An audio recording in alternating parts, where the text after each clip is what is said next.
వేగంగా నడుచుకుంటూ వచ్చాడు అటువైపు. ఒక్కసారిగా తనని తాను పేల్చుకోవడంతో ఆ ముందున్నటువంటి ఇద్దరు అధికారులు ప్రాణాలు కోల్పోయారంటూ చెప్తున్నారు.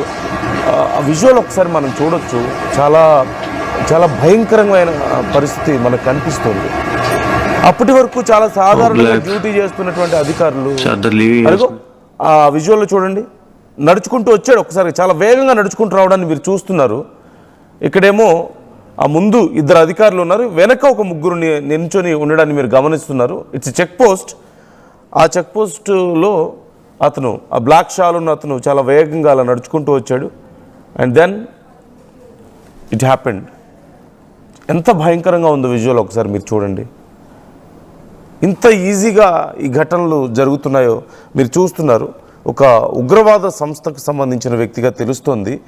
ఇతిహాదుల్ ముజాహిద్దీన్తో సంబంధం ఉన్నట్లుగా మనకి సమాచారం అందుతోంది.